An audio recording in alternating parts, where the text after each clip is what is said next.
Investigative stories that make a difference. The I-Team. Is the maker of one of the most popular weed killers putting profits over people's health? It upsets me terribly to know that a human being values money more than thy neighbor.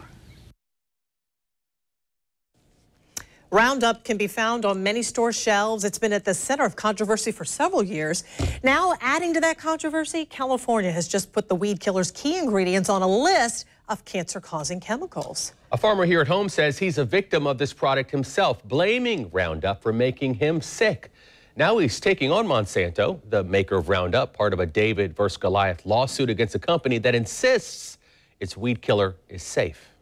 This is what we knew we wanted to do the rest of our life. If the McCombs family could turn back the hands of time to the year 1993, they'd do things a whole lot differently on their 9-acre farm in Screven, Georgia. When they purchased the property north of Brunswick, everything was overgrown with weeds, scrub oaks, and thorns. Ricky McCombs picked Roundup to kill all the brush, and he says it ended up trying to kill him. I started it for no reason, just severe night sweats, cold chills, and throwing up. And couldn't eat nothing.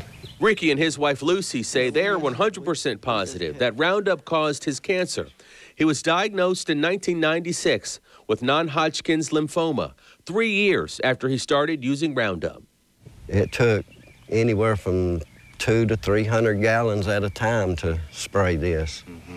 And those little arms on the tractor would stand out, and there was little spray knobs.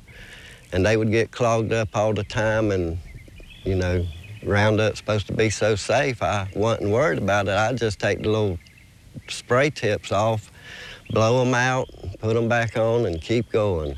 Once the weeds were gone, the McCombs' dream of farming became a reality. We were planting corn and potatoes and tomatoes and okra and green beans and all kinds of field peas, you know. But while the crops flourished, Ricky's health declined. They immediately had to take out his spleen, a 5-hour surgery. And from that point, he lost all of his immune system.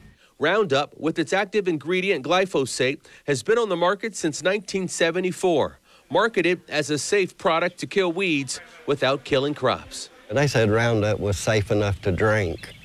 Said it was safer than table salt. Attorney Robin Greenwald is representing the McCombs and dozens of others in a lawsuit against the maker, Monsanto. How can you or the McCombs be so sure that it was the Roundup that caused the non-Hodgkin's lymphoma when there is no real cause for cancer that doctors know of? Well, I mean, there is a fair, substantial body of science that shows that exposure to Roundup causes non-Hodgkin's lymphoma. And then you look at other people's risk factor, right? So you look at all the other factors about why someone is sick. Monsanto insists Roundup is safe, saying in a statement to the I-Team, "We empathize with anyone facing cancer. We can also confidently say that glyphosate is not the cause. No regulatory agency in the world considers glyphosate a carcinogen." The statement goes on to say the International Agency for Research on Cancer incorrectly classified glyphosate as a probable carcinogen, and that attorneys have been soliciting plaintiffs for potential lawsuits since that report, adding these lawsuits have no merit. The I-Team went to toxicology experts at Florida's Poison Control Center to find out just how concerned Roundup users should be. But I can say that when it's used appropriately, the toxicity is pretty minimal. Dr. Emily James Winograd adds, however, animal testing does reveal a potential danger.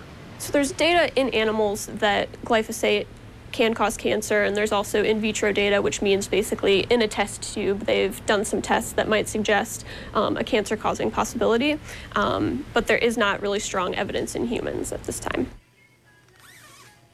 Monsanto is facing federal lawsuits from plaintiffs all across America. A large number of the lawsuits were triggered by the World Health Organization's International Agency for Research's report back in 2015, where they classified glyphosate as a probable human carcinogen. Now, as we mentioned, the state of California officially has added glyphosate to its list of cancer-causing materials. That happened on July the 7th. So, Tarek, is it just farmers and other people in agricultural settings that are blaming cancer on Roundup? Well, actually, no. There are plaintiffs who work for landscaping or irrigation companies. There are also homeowners who are suing Monsanto after using Roundup around their personal houses. Most of them have used Roundup over several years, and they're blaming Roundup for their cancer diagnosis. It's kind of scary. A lot of people use Roundup. Yeah, and there's a lot of research still that needs to be done. Thanks for that report.